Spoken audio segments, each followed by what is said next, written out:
महत्वपूर्ण यही है कि सरकार की तरफ से चेताया जरूर गया है, लेकिन लाहौर डिक्लेरेशन से अगर याद कीजिए तो पाकिस्तान की जमीन से आतंकवाद पे भारत का हमला नहीं होगा, भारत पर नहीं किया जाएगा, इसका जिक्र लाहौर डिक्लेरेशन में था। लेकिन बावजूद इसके बरस दर बरस बीतते गए, हमले दर हमले होते गए। इसलिए अटल बिहारी वाजपेयी के दौर में विदेश मंत्री रहे यशवंत सिन्हा ने आज उन्हीं सवालों को जब हमारे सहयोगी अशोक सिंघल ने पूछा तो क्या क्या किस किस रूप में जवाब आए पाकिस्तान के संदर्भ में और मौजूदा मोदी सरकार के संदर्भ में, सुनिए ये एक्सक्लूसिव इंटरव्यू।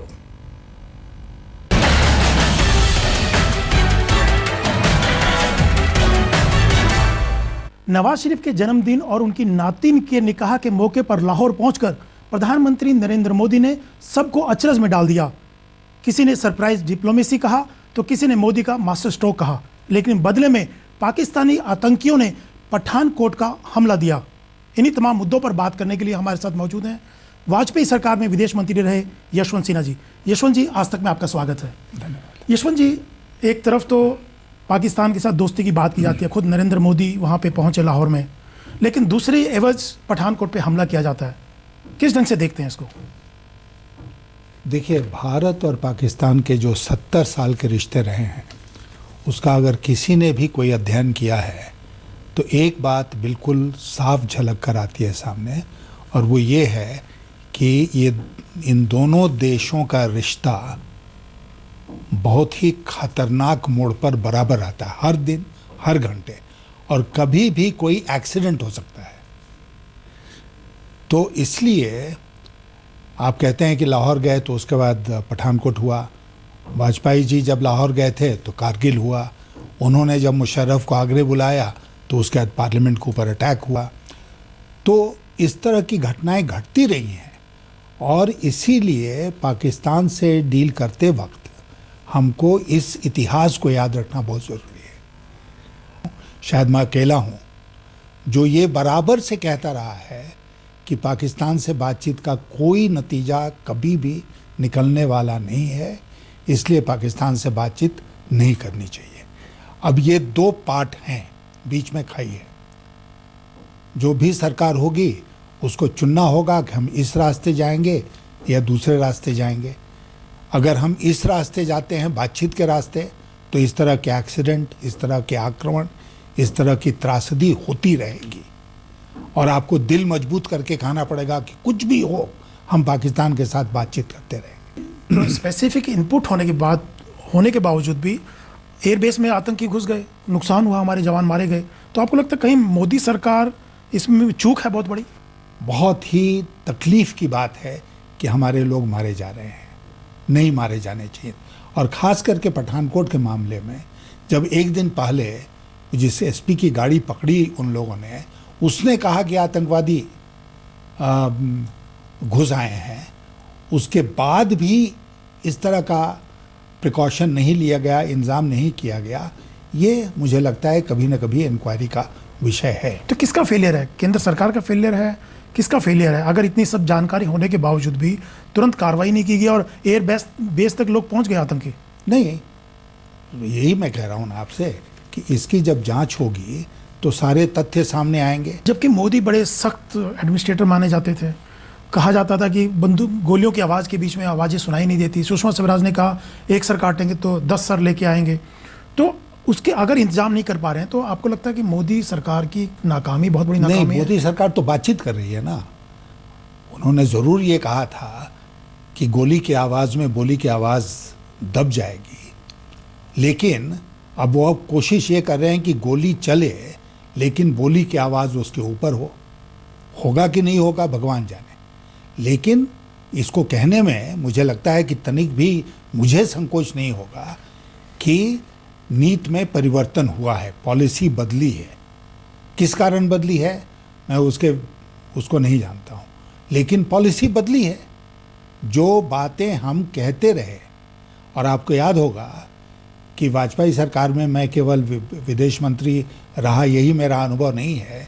मैं एक तरह से पार्टी का प्रवक्ता था विदेश मामलों में के मामले में, पूरे 2004 से लेकर 2000 कहा जाता है टेरर और टॉक साथ साथ नहीं चल सकते। उस टाइम आप लोगों की पॉलिसी कहते थे हम लोग। और जब मनमोहन सिंह लौट कर आए शर्मिल शेख से, तो पार्लियामेंट में, लोकसभा में मैं ही बोल रहा था पार्टी की तरफ से, और मुझे अभी भी याद है कि मैंने कहा था कि सातों समंदर का पानी उस दाग को नहीं धो पाएगा जो आप शर्मल शेख में भारत के ऊपर लगा कर आए हैं। ये सब बातें हम लोगों ने कही, आज वो सब बातें हमारे बारे में कही जा रही हैं। तो ऐसा क्यों यशवंत जी कि नीति में बदलाव जो हुआ ये सही है या गलत है? जो आप कह रहे हैं कि नीति में बदलाव हुआ है, अटल बिहारी वाजपेयी के टाइम में ये कहा जाता था टेरर और टॉक साथ नहीं चल सकते, पाकिस्तान को ज़मीन पे कुछ करके दिखाना पड़ेगा।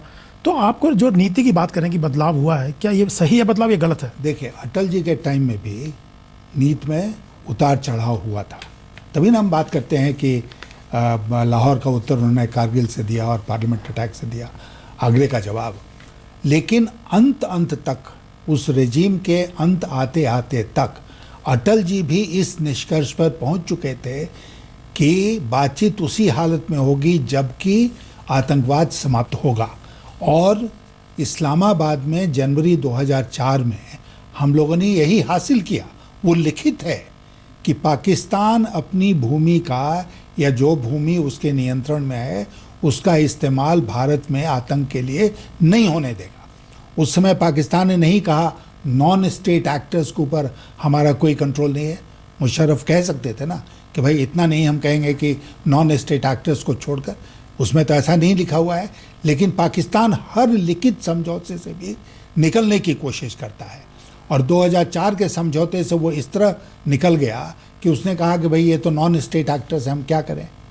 तो नॉन स्टेट एक्टर्स पाकिस्तान की धरती पर अगर हाफिज सईद जैसा आदमी घूम रहा है, आग उगल रहा है, विष उगल रहा है भारत के खिलाफ, तो उसके लिए पाकिस्तान ही जिम्मेदार है ना। अगर मुंबई के ऊपर जो आक्रमण हुआ 2008 में, और आज 7 साल बीतने के बाद भी एक भी व्यक्ति को पाकिस्तान में इसके लिए दोषी नहीं करार किया गया है, दंडित करने की बात तो दूर रही, तो ये तो हम सबके आंख के सामने है। तो हम मुंबई को भूल गए, कल हम पठानकोट को भूल जाएंगे। और पाकिस्तान क्या कहता है? वो कहता है आगे बढ़ो। हर घटना के बाद पाकिस्तान कहता है आगे बढ़ो, आगे की तरफ देखो, पीछे को भूल जाओ। तो मुंबई को भूल जाओ, पठानकोट को भूल जाओ, पार्लियामेंट के ऊपर अटैक को भूल जाओ, सब कुछ भूल जाओ और बात करते रहो। ये पाकिस्तान क्यों कहता है बातचीत करते रहो? क्योंकि पाकिस्तान को अंतर्राष्ट्रीय स्तर पर इससे इज्जत मिलती है कि पाकिस्तान भारत आपस में बातचीत कर रहे हैं। तो भारत क्यों विश्वास करता है यशवंत जी? नहीं करना चाहिए। मैं तो यही कह रहा हूं आपसे जोर देके, 70 साल का इतिहास है कि पाकिस्तान अपने एक भी वादे पर कायम नहीं रहा है। तो ऐसा कोई वजह नहीं है कि पाकिस्तान ने ऐसा क्या कर दिया यशवंत जी कि उन पे विश्वास किया जाए? देखिए, आपको लगता है जो नीति है भारत की, मोदी सरकार की, वो सही है? ये बदलाव और रुख नहीं, हर सरकार की नीति इसी प्रकार की रही। तो मोदी सरकार और फिर मनमोहन सिंह सरकार में क्या फर्क है? अटल जी की बात हमने कही ना आपसे कि अंत काल जब वो आया समय, उनका सरकार से हम अंतिम समय में थे, तो उस समय हम लोग इस निष्कर्ष पर पहुंचे कि आतंकवाद और बातचीत साथ साथ नहीं चलेगी। जब मनमोहन सिंह ने इस नीति को छोड़ दिया तो लगातार हम 10 साल तक मनमोहन सिंह की शिकायत करते रहे, कांग्रेस पार्टी की शिकायत करते रहे, और उसके बाद हम सरकार में आए तो हम भी उसी नीति पर चलने लगे, मनमोहन सिंह वाली नीति पर। मनमोहन सिंह वाली नीति पर। रास्ता बिल्कुल साफ है, चॉइसेस जो हैं वो बिल्कुल साफ हैं। आप बातचीत कीजिएगा, पाकिस्तान की फौज उस बातचीत को नाकाम करने के लिए यहाँ आतंकवादी हमले कराएगी। अभी 7 लोग मारे गए, कल 70 लोग मारे जा सकते हैं, बड़ा हमला हो सकता है। लेकिन आप बातचीत के रास्ते चल रहे हैं तो लोग कहेंगे बातचीत करते रहो। लेकिन मोदी के आने के बाद ये लगता था, मोदी भी जिस ढंग से बोलते थे कि ईंट का जवाब पत्थर से ही दिया जाएगा, सख्त एडमिनिस्ट्रेटर माने जाते थे, तो मोदी ने भी अगर मनमोहन सिंह सरकार की नीति को फॉलो किया तो क्या फ़र्क हुआ मोदी और मनमोहन सिंह में? नहीं, पाकिस्तान की नीति के बारे में तो मैं कहूँगा आज की जो नीति है वो वही नीति है जो यूपीए की नीति थी। तो मोदी का जो विजिट था लाहौर का यशवंत जी, किसी ने मास्टर स्ट्रोक कहा, किसी ने इनोवेटिव स्टेप कहा, आपको क्या लगता है?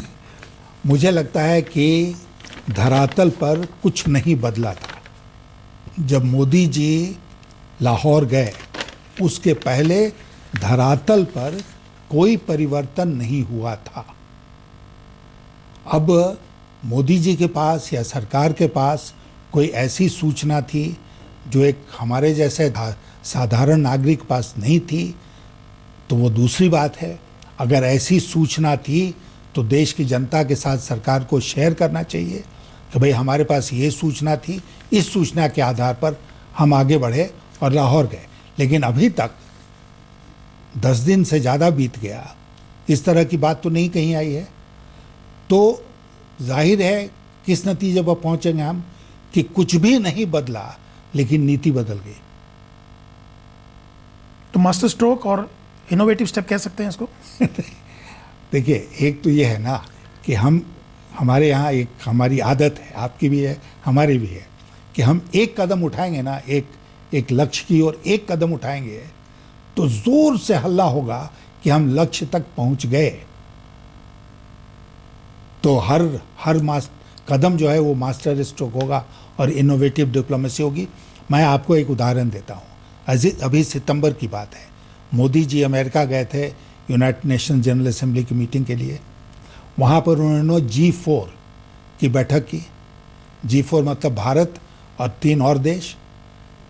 और ये हुआ, ये सारे देश उम्मीदवार हैं सिक्योरिटी काउंसिल की परमानेंट सीट के लिए।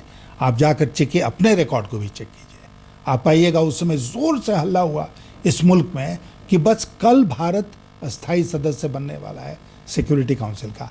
अब उसके बारे में कोई बात नहीं करता है। तो वो भी मास्टर स्ट्रोक था। एक सवाल ये भी उठता है कि कहीं ना कहीं मोदी सरकार में विदेश मंत्रालय काफ़ी कमज़ोर हुआ है। सुषमा स्वराज उतनी इफेक्टिव विदेश मंत्री ने जितना आप वाजपेयी जी के टाइम में आप होते थे, जसवंत सिंह जी होते थे। अब तुलना तो मैं नहीं करूँगा, लेकिन मैं सोच रहा था कि शायद विदेश मंत्री नहीं है, वो तो विदेशी भारतीयों के मंत्री हैं। NRIs, एक ओवरसीज़ इंडियंस का ये होता था ना, उनके जितने बयान वगैरह आते हैं जनरली उसी से गीता वापस आएगी, उसके परिवार से मिलाएंगे, इस तरह की बातचीत। और कितनी भूमिका वो निभा रही हैं विदेश मामलों में, इसकी बहुत जानकारी सामने नहीं आती है। क्या कमज़ोर हुआ है विदेश मंत्रालय इस सरकार के अंदर, जो विदेश मंत्रालय की अहमियत हुआ करती थी? देखिए, देश का प्रधानमंत्री जो है वो पंडित नेहरू के टाइम से आज तक विदेश मामले में और विदेश मंत्रालय में बहुत रुचि रखता है।